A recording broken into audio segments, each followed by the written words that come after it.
বর্তমানে রাজ্য গোটা দেশ জুড়ে একটি ধর্মীয় বাতাবরণ তৈরি হয়েছে রাজনৈতিক সুবিধার্থে। রামনবমী হোক কিংবা ঈদ, সর্বত্রই বিভিন্ন বিভেদের চিত্র উঠে আসছে এই বাংলা থেকে। এ বাংলা রবীন্দ্রনাথের বাংলা, এ বাংলা নজরুলের বাংলা, এ বাংলায় এ চিত্র অতীতে কখনো দেখে আসেনি। আর ভবিষ্যতেও যাতে এই চিত্র না উঠে আসে তার জন্য উদ্যোগী হলেন ব্যারাকপুর লোকসভা কেন্দ্রের 12টি নাগরিক সংস্থা। রবিবার বিকেলে নৈহাটি গৌরীপুর মোড় থেকে হাজিনগর পর্যন্ত এই মিছিল প্রথম পরিক্রমা করে। এদিনের এই মিছিলে উপস্থিত ছিলেন লেখক, সাহিত্যিক, নাট্যকর্মী, সমাজকর্মী, চিত্রশিল্পী সহ বিশিষ্ট ব্যক্তিবর্গ। এদিনের মিছিলে উপস্থিত সকলে গলায় প্ল্যাকার্ড ঝুলিয়ে একটি বার্তা দিতে চায়, এ বাংলা বিভাজনের বাংলা নয়, এ বাংলা ভ্রাতৃত্বের বাংলা।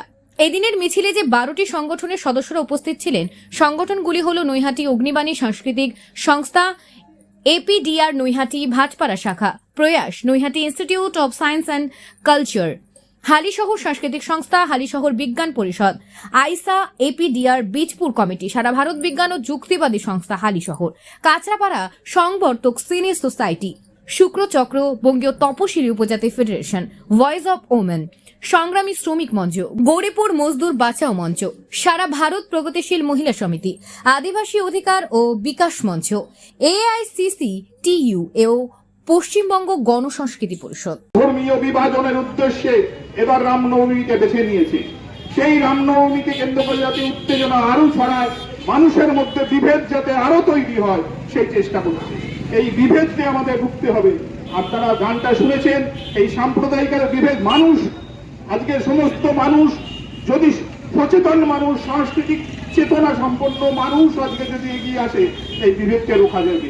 আমরা বিশ্বাস করি, আর এই বিশ্বাস করি বলেই আগামী 6 তারিখে রামনবমীর দিন যাতে কোনো রকম দাঙ্গা বা কোনো রকম অপ্রীতিকর ঘটনা না ঘটে, তার জন্য ঠিক 1 সপ্তাহ আগে আজকে 30শে মার্চ রবিবার আমরা এই মিছিলের আয়োজন করেছি। আমরা সমস্ত সাংস্কৃতিক চেতনা সম্পন্ন ও মানবিক গুণ সম্পন্ন মানুষদের আমরা আহ্বান করছি, আপনারা আসুন, এই মিছিলে সামিল হন এবং আগামী 6 তারিখ, আগামীকাল ঈদ এবং আগামী 6 তারিখ যে রামনবমী আছে, সেই রামনবমীর মিছিলে যাতে কোনো রকম অপ্রীতিকর ঘটনা এই অঞ্চলে না ঘটে, সেই প্রচেষ্টায় এগিয়ে আসুন এবং মিছিলে সামিল হন। আজকের যে সম্প্রীতি যাত্রার মিছিল, তাতে উপস্থিত আছেন দেবজ্যোতি মজুমদার। তিনি এই মিছিলের, এই সম্প্রীতি মিছিলের অন্যতম উদ্যোক্তা। আজকের যে উদ্দেশ্যটা কি, সেই বিষয়ে এই মিছিল কতদূর যাবে, এই পরিপ্রেক্ষিতে তিনি বলবেন। না, বলার মতো কি আছে, বিগত কয়েক বছরেই আমরা দেখছি। দেখুন, আমাদের নৈহাটিতে কোনোদিন দাঙ্গা ফ্যাসাদ হয়নি। আমরা এখানে ঈদ পালন করি, মহরম পালন করি, আমরাই আবার দুর্গাপুজোও করি, সবই হয়। কিন্তু গত কয়েক বছর ধরে, বিশেষ করে ভারতীয় জনতা পার্টি ক্ষমতায় আসার পর, আমরা দেখতে পাচ্ছি যে শুভেন্দু অধিকারীর নেতৃত্বে গোটা পশ্চিমবাংলা জুড়ে 26-এর নির্বাচনে ফল ভালো করার জন্যে তারা একটা সাম্প্রদায়িক আবহাওয়া তৈরি করেছে। ফলে কি হয়েছে, এর আগের বারেও আমরা দেখেছিলাম রামনবমীর সময় ওই তলোয়ার ইত্যাদি নিয়ে সব বেরিয়েছিল, এবং এবারেও আমরা আশঙ্কা করছি বেরোবে। আমরা একটা সম্প্রীতি যাত্রা এই জন্যে বার করেছি, তো আমরা সেই জন্যই আজকে সম্প্রীতি যাত্রাটা বার করেছি যে অন্যদিকে যাও বাবা, বেকারের চাকরি নেই, মানুষের পেটে ভাত নেই, একটার পর একটা কারখানা বন্ধ হচ্ছে, এইগুলো ইস্যু না হয়ে সমস্ত জিনিসের দাম বাড়ছে, এটা ইস্যু হলো না। আন্তর্জাতিক বাজারে ক্রুড অয়েলের দাম অথচ এত কম, অথচ আমাদের পেট্রোল ডিজেলের দাম বাড়বে, এটা ইস্যু নয়। একমাত্র ইস্যু হচ্ছে হিন্দু আর মুসলমান। আর খালি একটাই কথা, হিন্দু হিন্দু ভাই ভাই, হিন্দু খতরে মে হ্যাঁ। 145 কোটির দেশের 80% হিন্দু, তারা খতরে মে হ্যাঁ। বরং আমরা তো বলতে পারি যে রয়্যাল বেঙ্গল টাইগার খতরে মে হ্যাঁ, মাত্র 1450 আছে, তারা বিপদে আছে, হিন্দুরা বিপদে নেই। আর বিজেপি যেখানে ক্ষমতায় থাকে সেখানেই হিন্দুরা বিপদে থাকে।